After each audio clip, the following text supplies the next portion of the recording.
తెలంగాణలో కేసీఆర్కి మళ్ళీ ఊపు వచ్చిందా?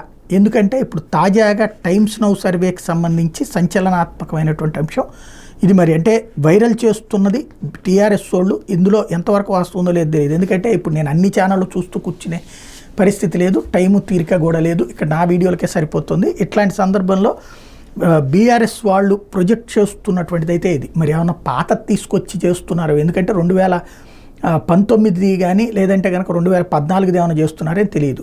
2019లో ఈ వచ్చినాయి ఏదే, అప్పుడు 9 నుంచి 11 సీట్లు బీఆర్ఎస్కి, 2 నుంచి 3 కాంగ్రెస్ ఏదే ఎన్డీఏకి, 3 నుంచి 4 ఐఎన్డీఏకి. కానీ ఇప్పుడు ఐఎన్డీఏ అని పెట్టారు కాబట్టి ఈ దఫా అదే అనుకోవాలి. ఇది ఫ్యాబ్రికేటెడా ఏంటనేది తెలియదు. వాళ్ళ సర్వేలో బీఆర్ఎస్కి ఏకంగా 9 నుంచి 11 స్థానాలు వస్తాయని, భారతీయ జనతా పార్టీ కూటమికి 2 నుంచి 3 వస్తాయని, ఐఎన్డీఏ కూటమికి 3 నుంచి 4 వస్తాయని, ఇతరులకు 1 స్థానం వస్తుంది అని ప్రకటించడం అన్నటువంటిది సంచలనం సృష్టిస్తోంది. ఇదే నిజమైతే కనుక అతిపెద్దదైనటువంటి షాకు అటు బీజేపీకి అవుతుంది, కాంగ్రెస్కి అవుతుంది, బీఆర్ఎస్కి పూర్తి ఉత్సాహం వస్తుంది. మరి ఏ మేరకు నిజమో చూడాల్సి ఉంది.